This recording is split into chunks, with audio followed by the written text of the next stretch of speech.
Welcome to the western lands of Mahidoro, where Emperor Cardian is busy painting the map red. 4 years of absolute chaos later, he's basically speedrunning a world conquest. Meanwhile, we find our guy chilling with a sword, trying to keep his shady past under wraps. But his quiet life gets nuked when his dad drops the bombshell. He's getting hitched. Naturally, our boy is losing his mind, asking for a pardon like he's in a courtroom. Pops doesn't care about his feelings, just casually dropping that he's marrying Baron Wibbin's daughter. He tries to sell the idea by saying she's a quiet gardener, like that makes it less weird. The kid is spiraling, realizing his entire future just got hijacked at the ripe age of 14. Standing there in a daze, he's trying to process why a high-class noble would slum it with his family. And as he stares at her dress, he's left wondering what kind of trap he's actually walking into. Elric stands there in his crisp white suit, staring at his new bride like he's seen a ghost. Poor guy is blushing so hard he's basically a tomato, clearly not ready for this whole marriage thing. Tyria steps into the spotlight, looking like a literal angel in that dress, totally owning the room. Her golden hair is giving off major wheat field vibes, matching the scenery of her family estate. Those light green eyes are sharp enough to cut glass, yet somehow look as fresh as spring. She's got skin like fine flour and lips that pop. Honestly, she's looking like a total masterpiece. The vibe is pure mystery and elegance, making Elric look like a deer caught in headlights. His dad forces the issue, barking at him to introduce himself while he's still mid-panic. Elric stammers out a greeting, bowing his head while his brain tries to reboot from the shock. Reality finally hits him like a freight train, realizing he's locked into this life forever. Tyria looks absolutely ethereal in her wedding veil, like she's straight out of a dream. Elric is struggling to keep his cool, blushing like a total amateur while hiding his grin. He's literally scowling just to stop himself from giggling like a schoolboy at the altar. Meanwhile, he's completely oblivious to the heavy emotional weight hanging over his new bride. That close-up on her eyes shows a flicker of hidden pain, like she's carrying a massive secret. Outside, the Wibbin estate is getting absolutely hammered by a storm, matching the gloomy mood perfectly. Back to the ceremony, his hands are shaking as he slides that ring onto her finger. He's still pinching himself, trying to process how he landed such a classy, elegant noblewoman. Turns out, the whole deal was orchestrated by the mysterious Baron Wibbin, lurking in the shadows. Now he's stuck questioning why a highborn lady would ever settle for a merchant's son. Rhonda the maid is looking pretty stressed, clearly holding back some heavy tea. Elric isn't having any of that silence, demanding she spill the beans right now. She just stands there looking awkward, like she's trying to figure out how to break the news. The truth finally drops like a lead weight, confirming this was all just a business transaction. Turns out the Wibbin family is basically broke, drowning in debt and desperate for a lifeline. It was a classic trade, cold hard cash for a noble title, signed and sealed in blood. She explains that the Portman merchant family is finally getting their shot at the big leagues. Elric is reeling, realizing his bride was basically a clearance item in a corporate merger. His face says it all, pure shock, as the reality of his situation finally sinks in.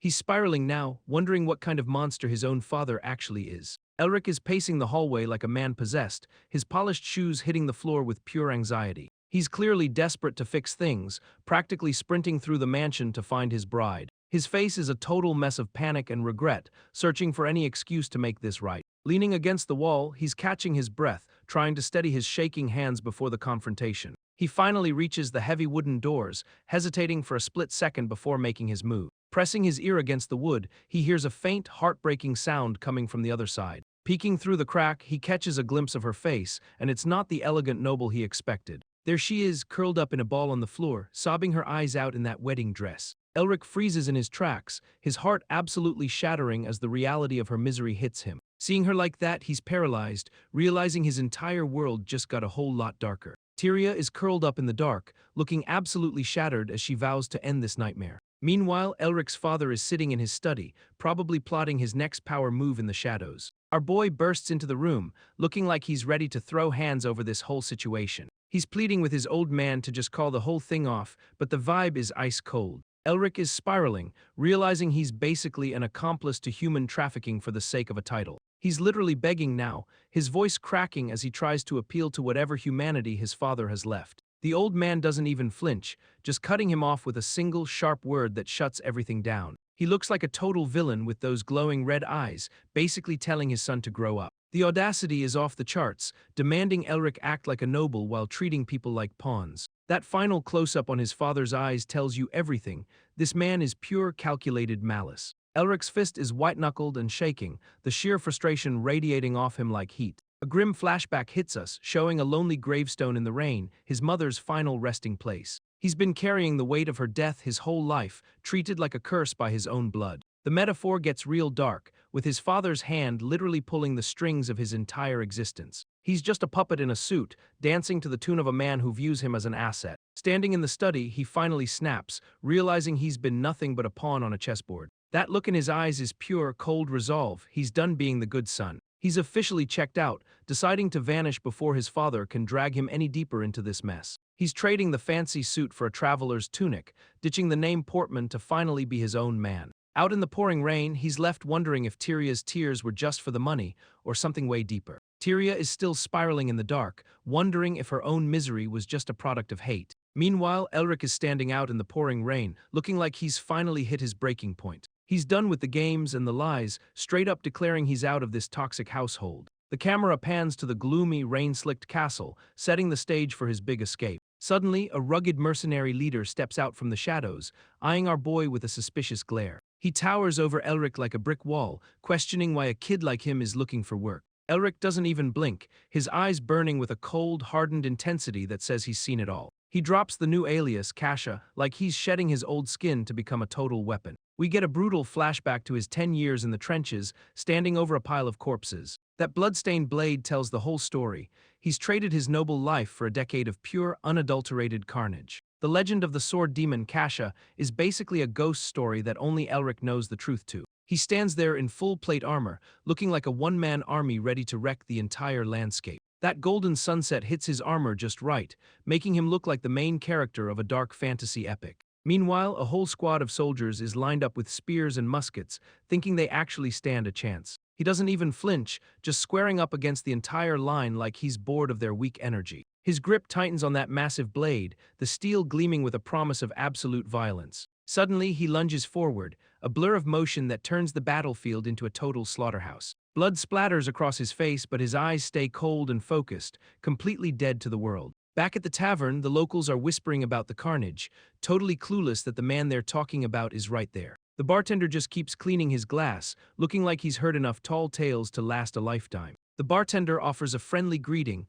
totally unaware he's staring at a walking legend. Elric limps into the tavern, his face a mask of cold indifference as he leans on his cane. Every eye in the room tracks his slow, painful movement across the floorboards. Whispers start flying as the locals recognize the legendary sword demon right in their midst. They're genuinely shook, wondering why a guy who should be on the front lines is hobbling around here. The bartender notices the limp too, dropping the act to ask what kind of hell he's been through. Our guy just brushes it off as a souvenir from the battlefield, keeping his cards close to his chest. He starts scanning a newspaper, his expression darkening as he realizes his past is catching up. Suddenly he snaps, ripping the paper to shreds with a grip that screams pure pent-up rage. The bartender watches in stunned silence, realizing he just poked a sleeping bear. Elric stares down at the newspaper, his eyes burning with a mix of pure, unadulterated rage. There it is, the face of the man who ruined everything, staring back at him from the page. The train chugs along through the night, carrying him toward a confrontation he's been dreading for years. Sitting in the dim light, he looks like a man haunted by his own reflection. That tiny blurb in the paper is enough to drag all those buried memories right back to the surface.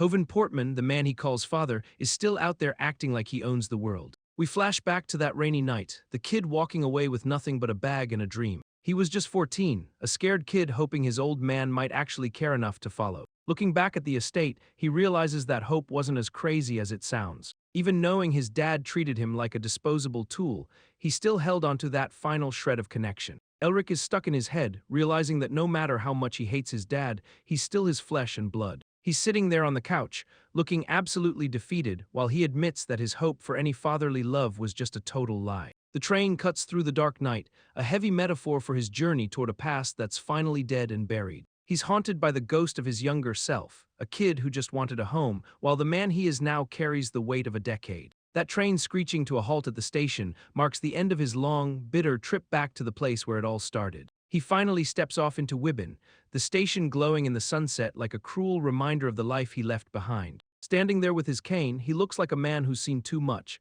his eyes scanning the horizon for any sign of change. The golden fields stretch out forever, looking exactly the same as they did 10 years ago, like time just decided to take a nap. Walking down the quiet, crimson-leafed streets, he feels like a stranger in his own hometown, totally disconnected from the peace around him. He passes by the locals just trying to live their lives, a stark contrast to the scarred, battle-hardened man he's become. Elric looks back at his younger self, a time when life was just games and zero stress. He wears a soft, genuine smile, finally letting his guard down in the golden afternoon light. Those endless wheat fields stretch out, acting like a mirror to his own long-lost innocence. We see a flashback of his younger self laughing, completely unaware of the hell waiting for him. Another memory hits, showing him getting scolded by the maid, a simple problem from a simpler time. Back in the present, he walks through the fields with his cane, every step digging up old ghosts. He pauses to reflect, muttering about how these memories are hitting him way harder than expected. His expression hardens, that familiar, cold intensity returning to his eyes as he stares into the void. Suddenly his mind drifts to Tyria,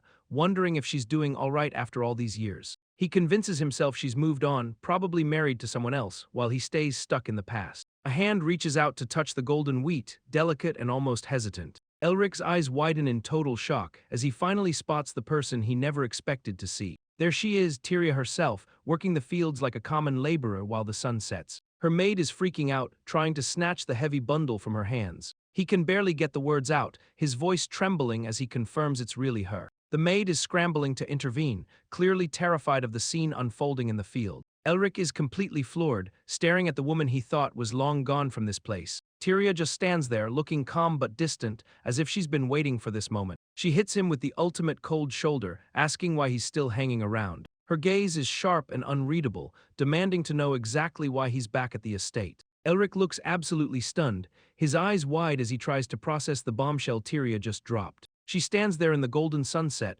clutching wheat like a queen in exile, dead serious about her claim. The guy is spiraling, realizing his grand plan to just ghost his old life was a total pipe dream. He stands there in the field, looking like a total amateur for thinking he could just walk away from a marriage. Tyria doesn't even flinch, her gaze cutting right through his excuses as she reminds him of the cold reality. A dark flashback shows her trapped in a literal birdcage of thorns, a visual metaphor for her stolen freedom. Back in the present, she looks like a tragic figure, holding onto the harvest while he stands there paralyzed. Elric is drowning in his own guilt, realizing he couldn't even protect his own pride, let alone his wife. He looks at himself and sees nothing but a selfish coward, a man who ran while she suffered. Meanwhile, his mind flashes back to the blood-soaked battlefield, contrasting his violent past with the woman he left behind. Tyria stares out the window, her reflection looking just as lonely as she feels inside. Elric stands in the field, his cane gripped tight as he prepares to face the music. He's spiraling, wondering if he even has the right to ask for forgiveness after all this time.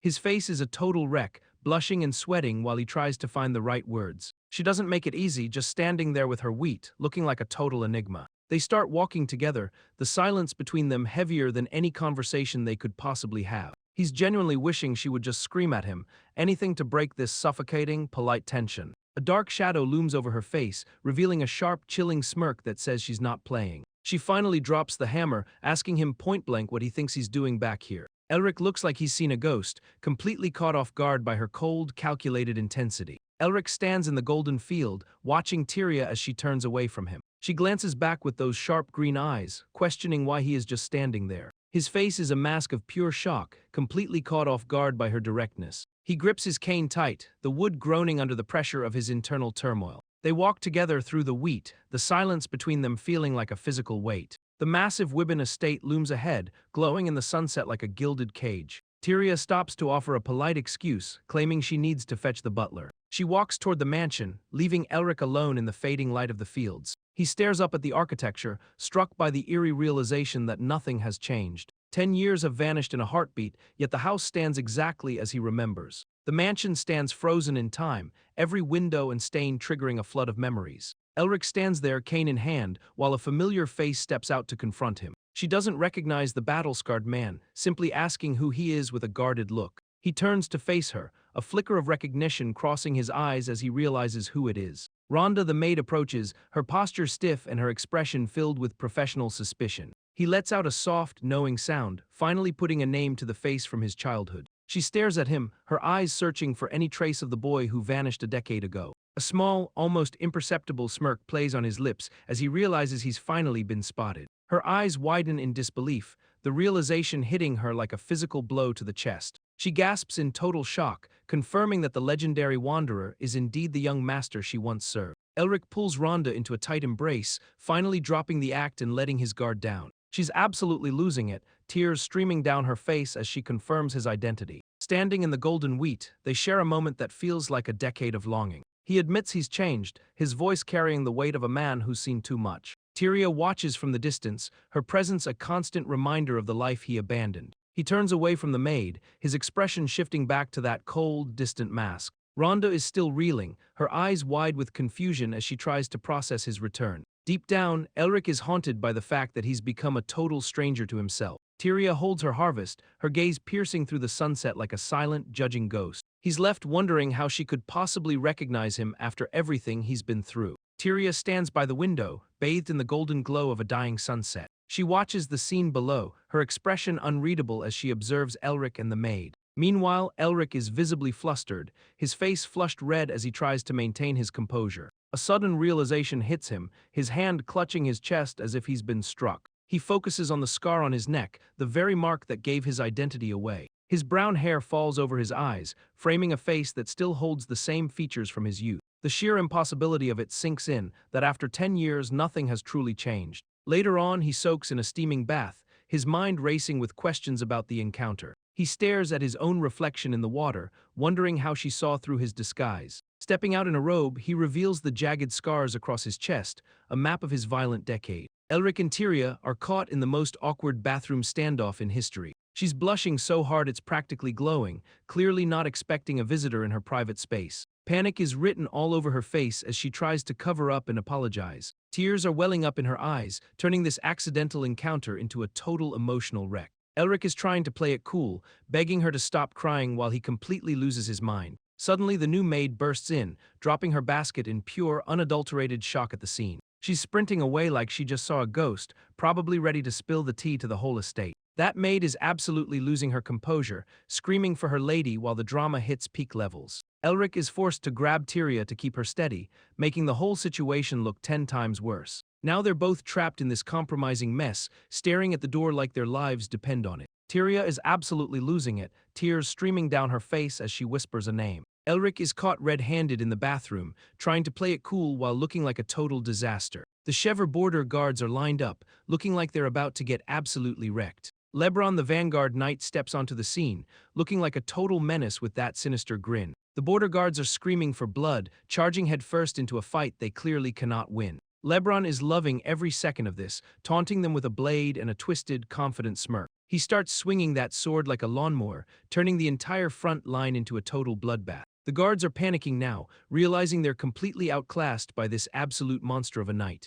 They're scrambling to retreat, screaming for their lives as the defense line crumbles into dust. Lebron just walks through the chaos, looking bored while he hunts down the remaining stragglers. The soldiers are staring down this absolute unit, wondering if he's just some random hired gun. Elric doesn't waste a single breath, shifting his stance into a lethal, ready-to-kill posture. That cocky soldier lunges forward with a grin, clearly thinking he's about to score an easy win. But Elric is already 2 steps ahead, parrying the strike with a brutal, efficient motion. He keeps his eyes locked on the target, cold and calculating like a predator in the rain. The soldier's guard is shattered in a heartbeat, leaving him wide open for a final, messy end. With a swift, downward swing, Elric puts the guy out of his misery without a second thought. That blade slices through like butter, leaving the soldier to collapse into the mud. A helmet rolls across the ground, dripping with blood as the rest of the squad watches in horror. Elric stands over the carnage, calmly dropping his new name like a death sentence for anyone left standing. Elric stands his ground, daring the enemy to step up and meet their maker. But his instincts scream that something is shifting in the air, a sudden, sharp danger. He slams his fist forward, manifesting a glowing mana shield to tank the incoming strike. The impact is brutal, sending him skidding across the dirt as his defenses barely hold. He drops to one knee, gasping for air while blood pools beneath his heavy boots. A cold, knowing smirk creeps across his face, realizing he's finally found a real challenge. We flash back to a silhouette on a cliff, 2 figures standing against the horizon. It's Elric and Tyria in their tactical gear, looking like a pair of steampunk assassins. Back in the present, he's clutching a blade, his eyes burning with a desperate, frantic intensity. He's pushed to the absolute limit, staring down the threat with pure, unadulterated rage. Elric sits there looking stressed, gripping a blade like he's ready for a fight that isn't coming. He's staring off into the distance, probably wondering how his life went from bad to absolute insanity. That look in his eyes is pure exhaustion, finally admitting to himself that he's actually back home. He's fidgeting with the knife, his scarred arm twitching as if he's still stuck in the trenches. Suddenly, the maid interrupts his brooding,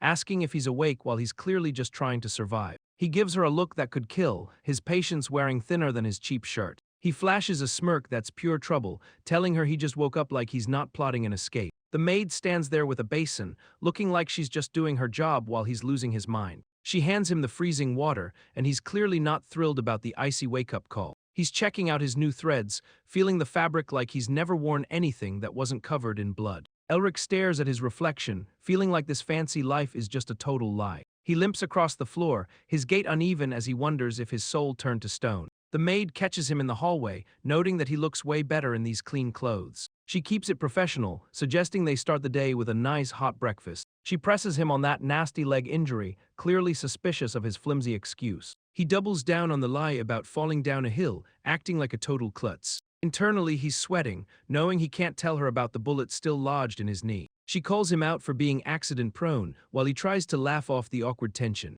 Tyria appears in the doorway, looking like a dream while she asks if he slept well. He turns bright red and calls her a pervert, completely losing his cool in front of the staff. The head maid is absolutely losing her patience, dropping a heavy hand on the new hire. Marie is getting dragged out of the room like a sack of potatoes for her peeping. Elric watches the chaos unfold with a smirk, clearly enjoying the absolute absurdity of the situation. He tries to act like he's totally unbothered, greeting the morning with a fake, polished charm. The conversation shifts to the new maid, with Elric acting like he's just making casual small talk. He starts sweating bullets when the topic turns to his reputation, his face turning bright red. Tyria tries to play it cool, but the tension in the room is thick enough to cut. He keeps digging his own grave with excuses, trying to explain away his awkward behavior. That look in her eyes is pure, sharp skepticism, like she knows he's full of it. They sit down for breakfast, the silence between them echoing with a decade of unspoken secrets. Tyria is just sitting there munching away, looking like she hasn't got a care in the world.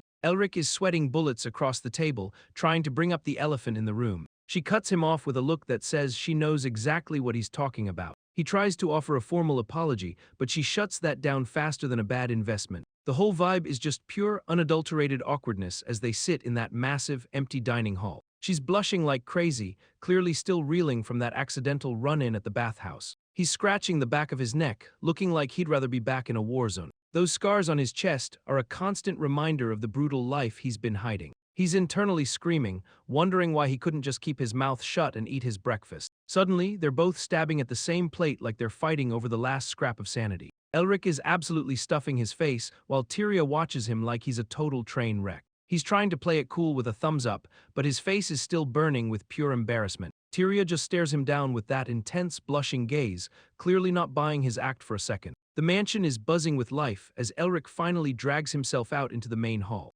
Rhonda leads the way while the staff lines up to pay their respects to the returning master. Elric is trying to act like a sophisticated noble, but he's sweating bullets under all that attention. The staff is whispering about his wild behavior, calling him a total legend for his bold moves. Marie is absolutely losing her mind, calling him a straight-up pervert for his bathroom antics. She gets yanked away by the older staff, still screaming about his lack of basic decency. The butler steps in with a calm, knowing grin, telling everyone to chill out because they just don't get it. Aldio is laying it on thick, reminding everyone that a noble's only real job is popping out an heir. Marie is looking absolutely disgusted, clearly not buying into this archaic, high-society nonsense for a second. The butler doubles down, praising our boy for his bold, aggressive moves in the bathhouse. He's spinning the whole disaster into a display of pure, unadulterated noble instinct. Marie is losing her mind, calling him a total pervert while the butler keeps that smug, professional grin. Elric is sitting there looking like he wants the floor to swallow him whole. He tries to laugh off the pressure, but his sweat-beaded face says he's totally cornered. He finally snaps, gripping his cane until his knuckles turn white, and shuts the conversation down. The carriage rolls through the golden fields, leaving the drama behind as he heads out. Tyria watches from the wheat, a lone figure in the sun as the carriage fades into the distance. Tyria stands in the golden wheat fields, her wide-brimmed hat casting a shadow over her intense green eyes. A carriage rolls slowly through the vast, sun-drenched landscape, moving toward a destination heavy with history. Elric stands alone at the gravesite, his cane planted firmly in the dirt as he faces his father's final resting place. He stares ahead with a look of quiet, weary resignation, acknowledging that too much time has slipped away. The tombstone catches the afternoon light, bearing the name of the man who defined his entire miserable childhood. Deep resentment burns in his eyes, a reflection of the emotional scars he has carried for a decade. He leans heavily on his cane, feeling the crushing weight of a confrontation that can never truly happen. A flashback reveals the ruthless legacy of Hovan Portman, the merchant king who built his empire on cold ambition.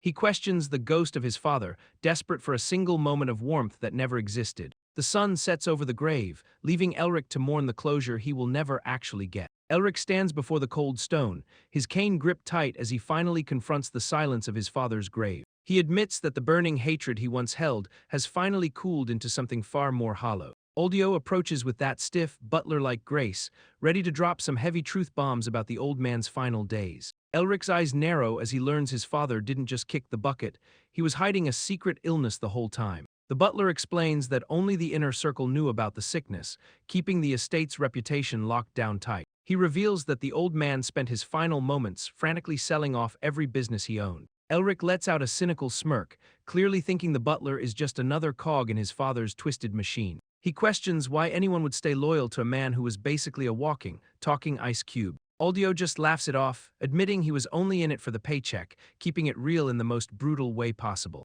The final reveal hits like a truck.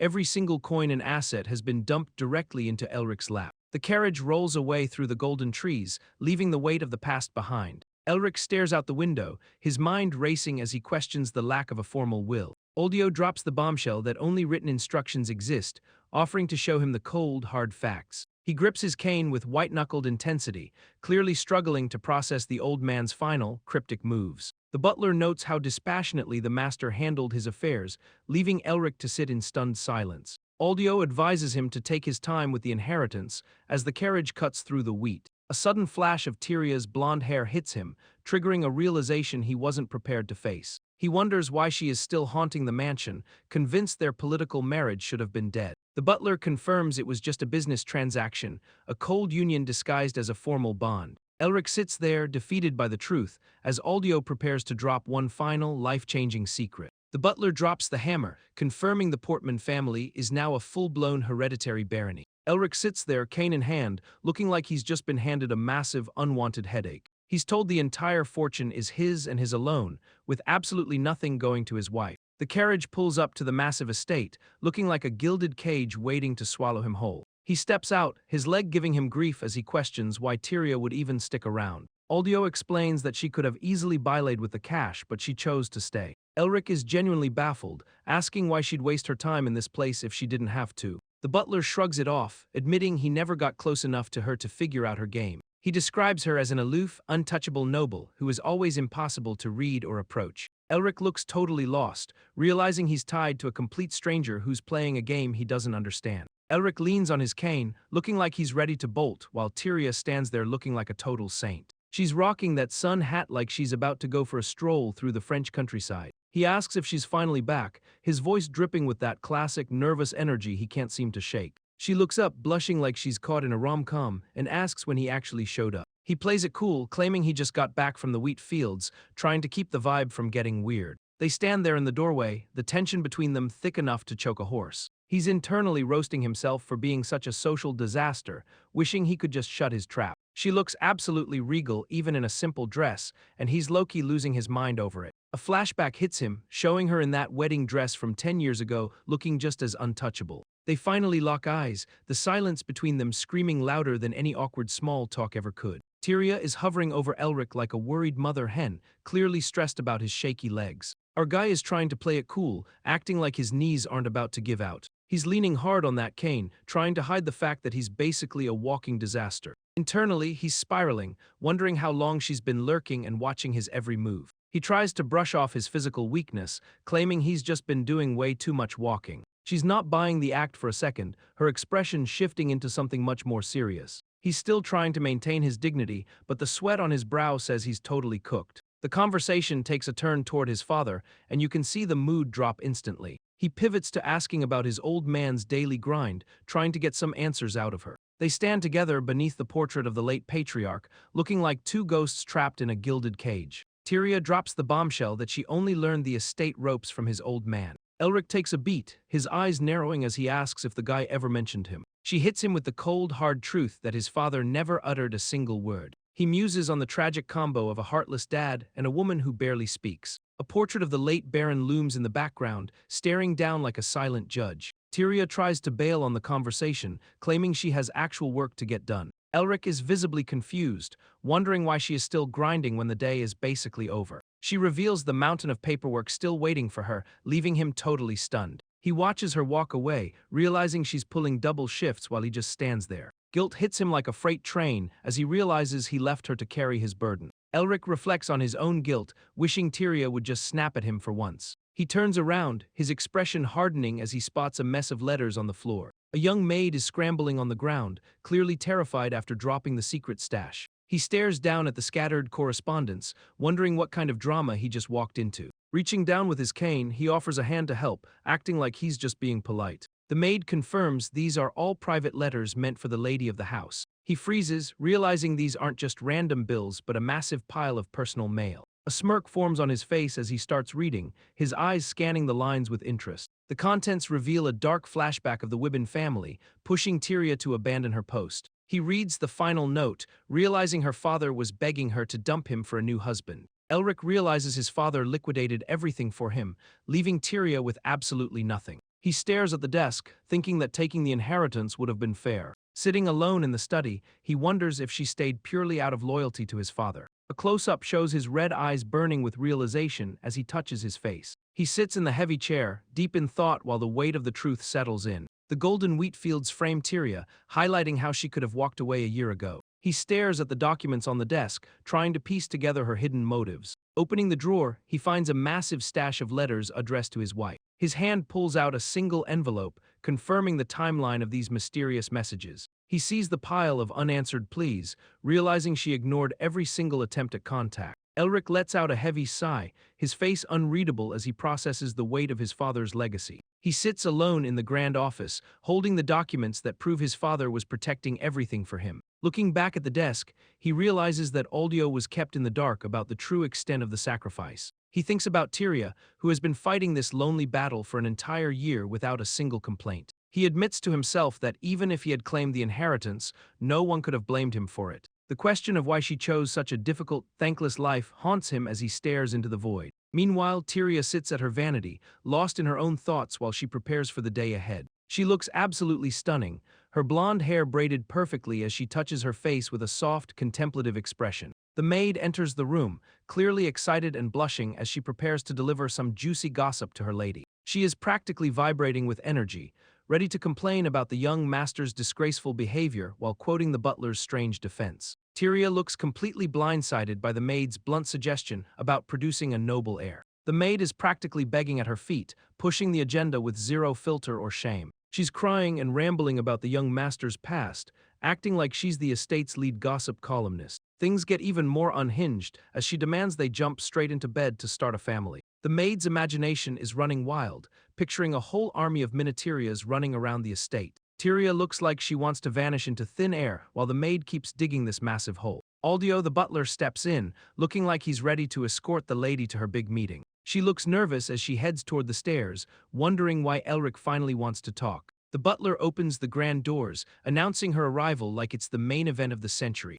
Elric sits waiting at the table, looking calm but ready to drop some serious truth bombs. Tyria stands there looking absolutely stunning, her expression soft and guarded as the tension hits. Elric takes a slow, deliberate sip from his teacup, the silence between them feeling like a ticking bomb. They sit across from each other at that tiny table, looking like two strangers trapped in a high-stakes standoff. He finally breaks the ice, admitting he snooped through those letters without asking for a green light. His hand rests on the envelope, the wax seal looking like a final barrier between their two worlds. Tyria's eyes go wide with a mix of shock and vulnerability, realizing her secret is officially out in the open. She's spiraling internally, terrified that he's going to label her as some gold-digging opportunist. He doesn't hold back, calling her out for ghosting those letters for an entire year. The question finally drops, and he demands to know why she protected his inheritance when he was basically a ghost. She looks completely defeated by the weight of the moment, struggling to find the words to explain her loyalty. They sit in a silence so heavy it's practically suffocating,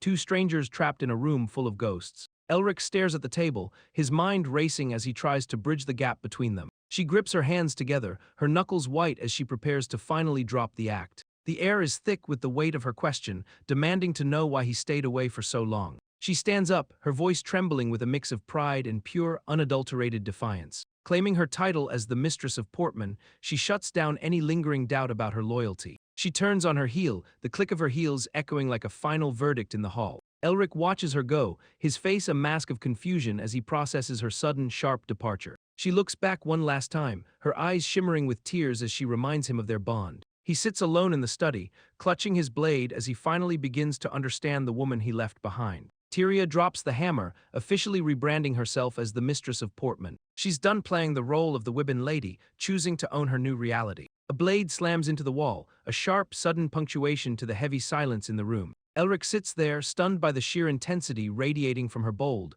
uncompromising declaration. The stacks of paperwork in the background look like a fortress built on her ironclad resolve. He drifts back into a memory of Elvis Graham, the man who first taught him about the noble grind. That flashback shows the battlefield, where Elric served as a hired gun under Graham's command. Victory came at a cost, leaving Graham shattered and confined to a wheelchair for the rest of his days. The old noble's obsession with duty and legacy looms over Elric like a dark, suffocating shadow. He's hit with a brutal reminder of his own status, a half-commoner's son caught in a world of pure, cold bloodlines. Elric lays it out plain, owning his status as a half-noble with nothing left to prove. He admits that the price of his duty was literally half his body, a brutal trade-off. Now he's just looking to coast, wanting to live out his days as a total, carefree idler. Those bandaged feet tell the real story of his sacrifice, a permanent reminder of the war. He actually stuck to his guns, retiring from the carnage to find a quiet life. He's back in the study, venting his frustration by stabbing the wood with a letter opener.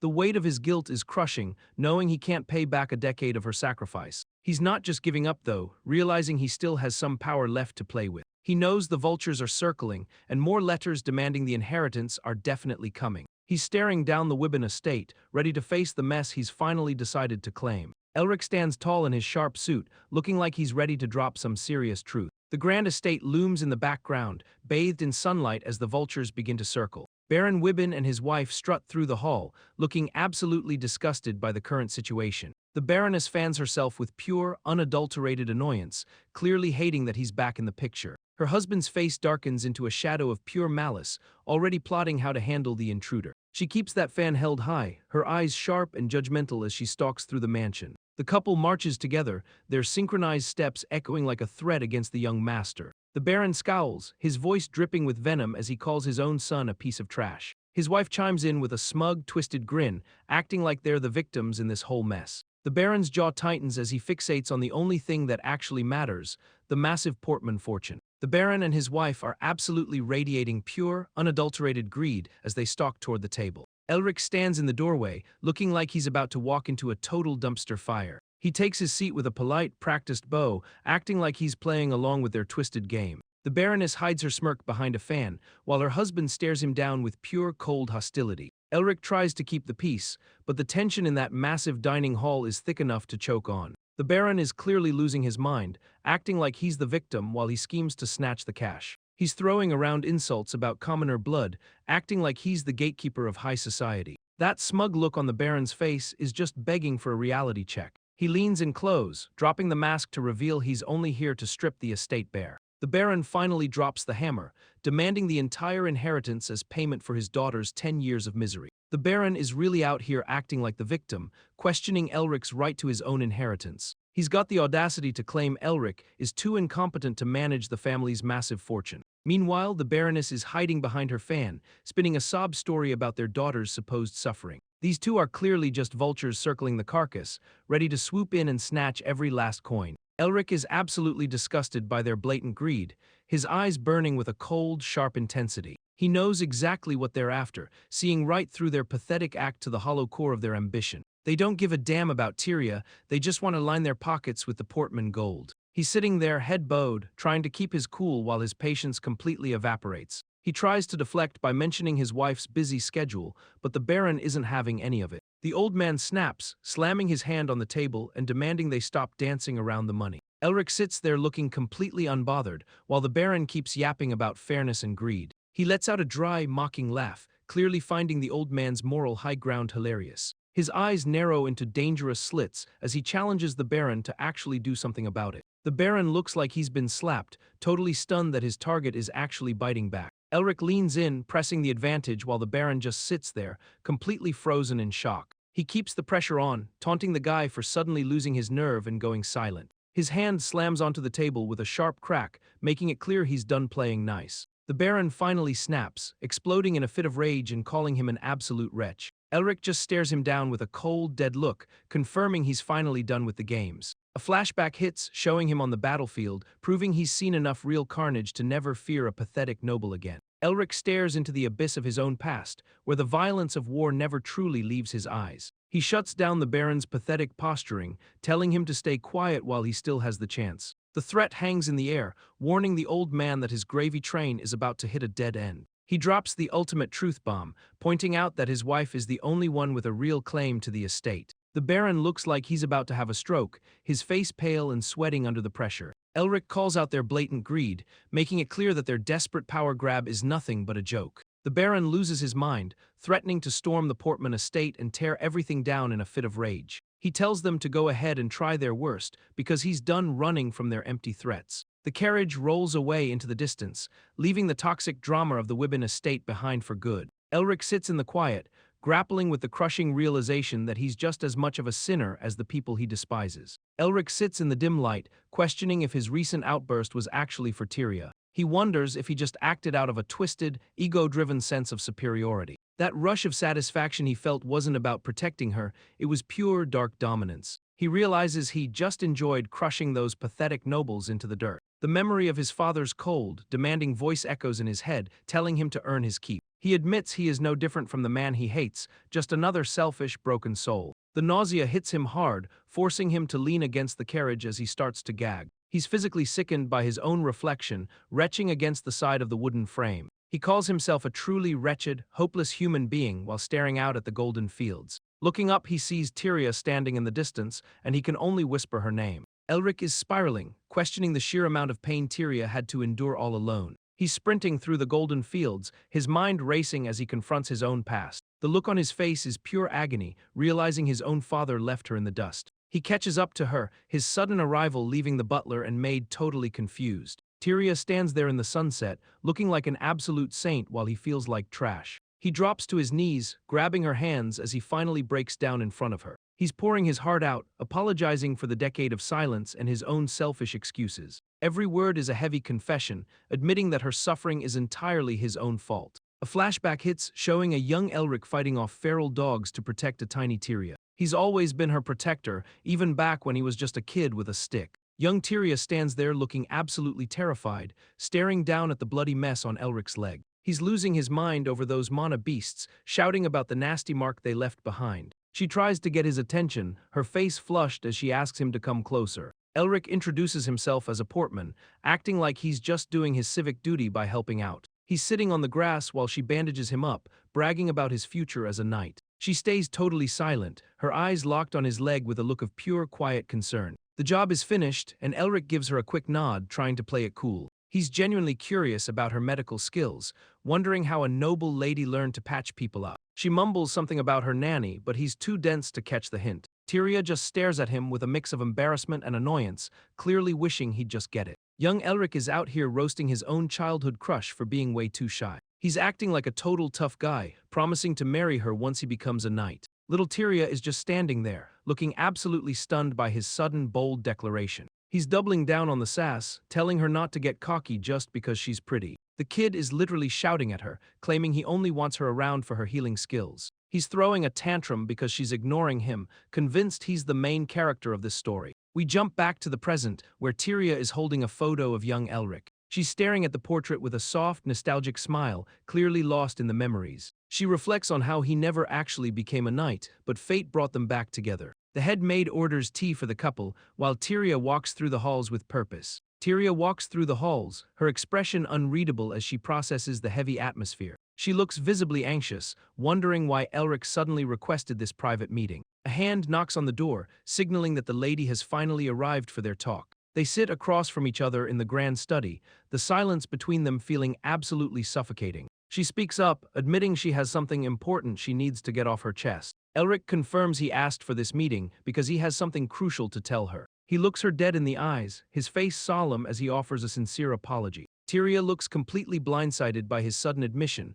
her hand flying to her mouth in shock. He brings up the day of their wedding 10 years ago, finally addressing his past abandonment. He confesses that his younger self was reckless and foolish, blind to the pain he caused. Elric lays it all out, finally acknowledging the hell Tyria went through while he was gone. He looks at her with genuine regret, begging her to forgive his past mistakes. She shuts that down immediately, telling him he has absolutely nothing to be sorry for. Her face flushes as she insists that staying behind was her own choice, not a burden. He doesn't let it slide, warning her that keeping this guilt inside will just eat him alive. She takes a beat before finally giving in, deciding to accept his apology to clear the air. A rare, genuine smile breaks across his face as he thanks her for being so understanding. He tries to pivot the conversation back to her, checking if she's actually doing okay. She brushes off his concern, acting like she's totally fine while he keeps apologizing for wasting her time. She cuts him off, telling him to just speak his mind since she's ready to listen. Tyria looks up with a flushed face, asking him to drop the formal title.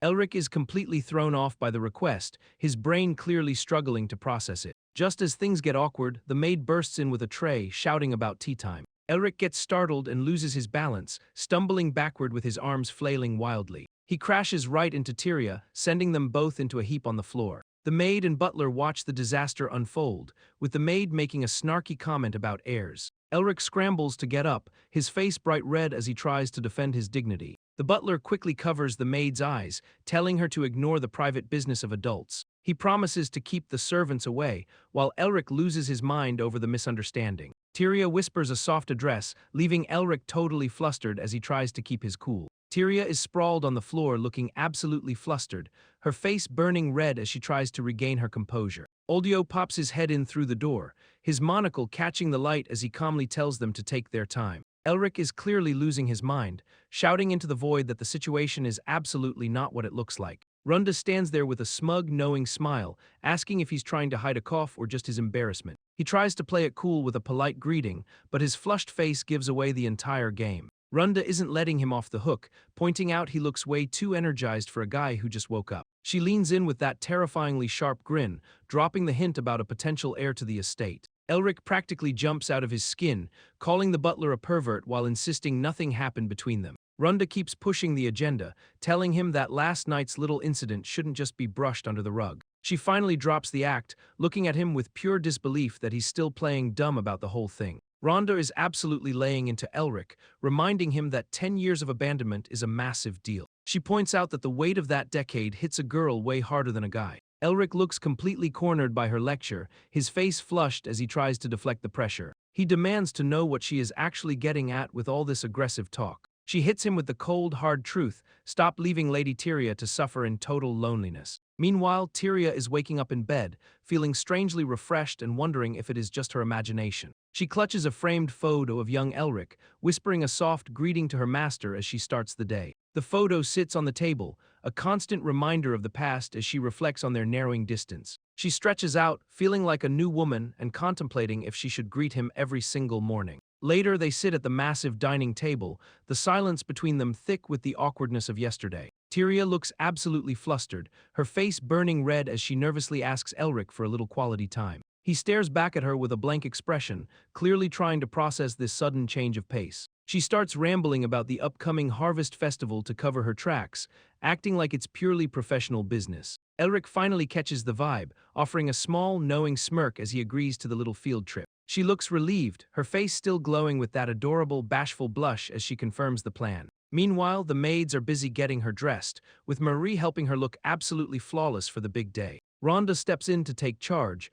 announcing she's heading off to make sure the young master is actually ready. She finds Elric already prepped, but her sharp eyes immediately clock that something is definitely off. That signature maid smile is back, though it's hiding a whole lot of judgment behind those glasses. She drops the polite act instantly, narrowing her eyes as she demands to know exactly what he is plotting. Elric is rocking that rogue-style pirate hat with zero shame, acting like it's the peak of noble fashion. Rhonda is having absolutely none of it, dragging him by the arm to fix his disastrous outfit. He's still trying to play it cool, insisting he can handle his own wardrobe like a grown man. Suddenly, he's flat on his back, looking completely blindsided as his cane goes flying across the room. Rhonda is standing over him like a drill sergeant, ready to strip him down and force some dignity into him. She's literally ripping his clothes off, tossing his gear aside while he desperately tries to keep his composure. Elric is laughing nervously, begging her to just drop the clothes and leave him to his own devices. She's not backing down, teasing him about his childhood habits and asking if he's feeling shy.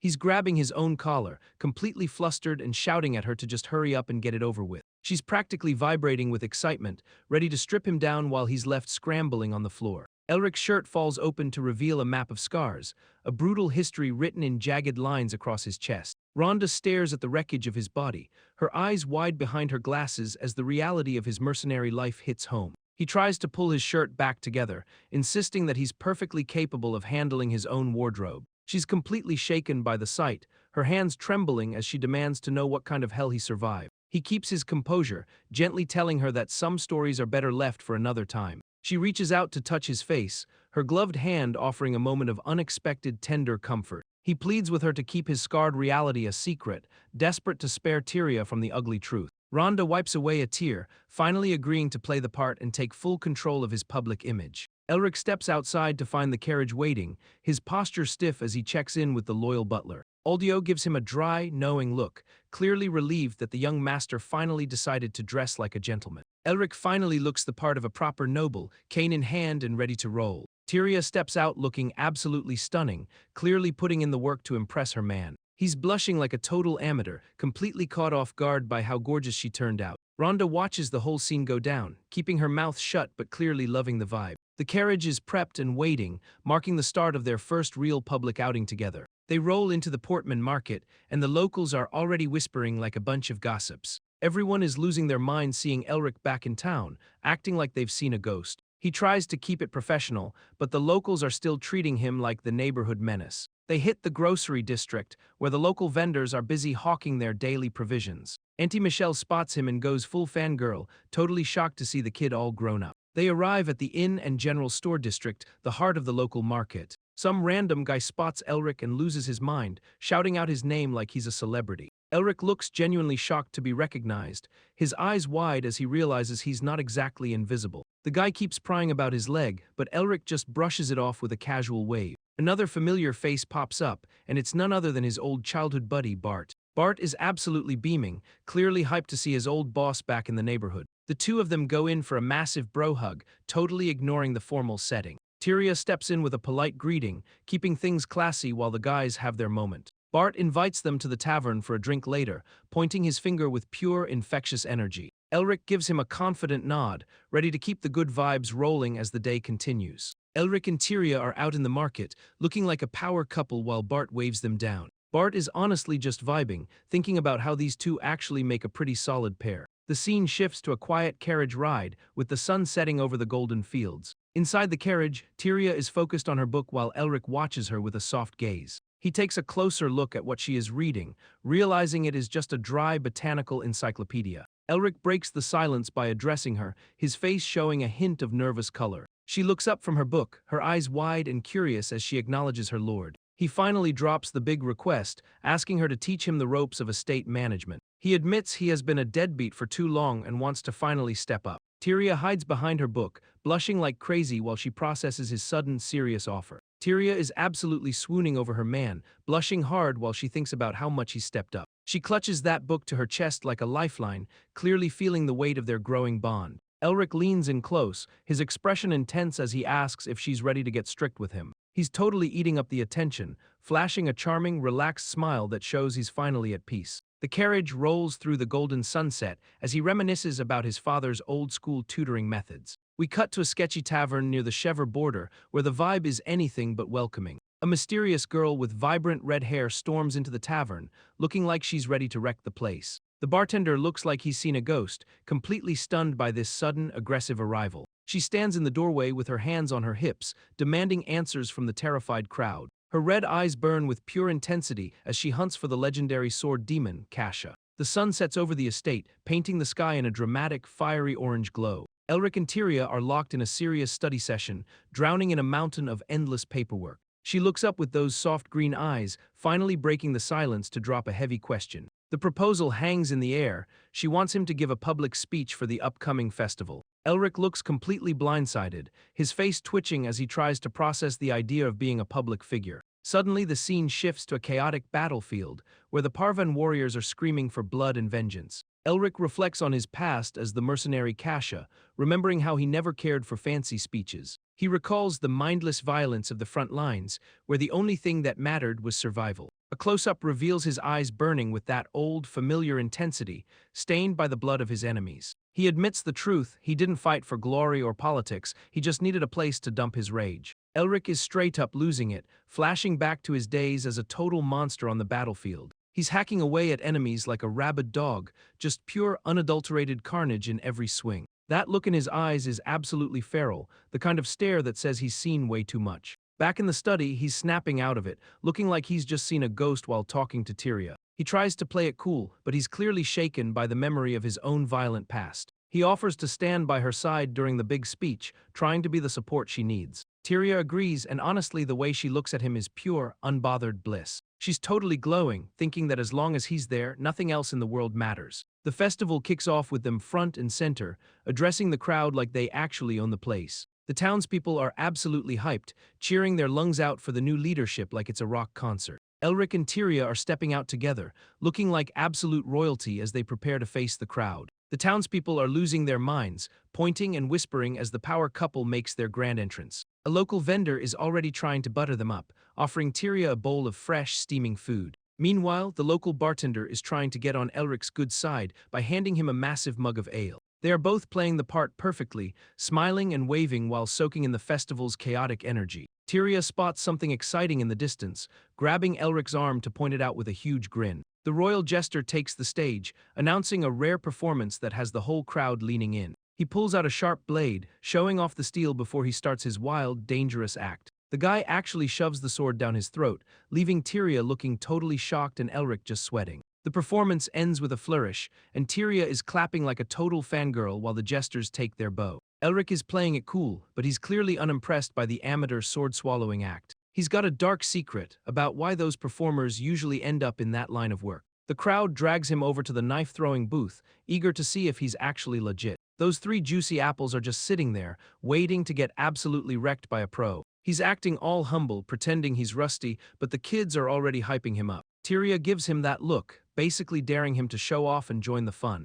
He finally caves, stepping up to the line with a handful of blades and zero hesitation. The booth owner is trying to keep him calm, not realizing he's talking to a literal demon. In a blur of motion, Elric launches the knives, pinning all 3 targets with lethal precision. The crowd is losing their minds, and the booth owner is left staring in pure, terrified silence. Elric is sweating bullets, wondering if he should have just played it dumb instead of showing off. He forces a laugh to cover his tracks, trying to play the whole display off as pure luck. Tyria is absolutely beaming at him, completely sold on the idea that he's a legendary knight in disguise. He notices her excitement and feels a genuine warmth, glad he could make her day a little brighter. The Merchant Guild rep walks up, handing over the prize bundle of eggs with a massive, friendly grin. This guy is clearly just trying to get on their good side, offering the goods with total enthusiasm. Elric waves off the prize, insisting the merchant give the eggs to the local kids instead. Tyria looks at him with pure adoration, clearly impressed by his sudden display of genuine, heartfelt kindness. He starts rambling about his childhood,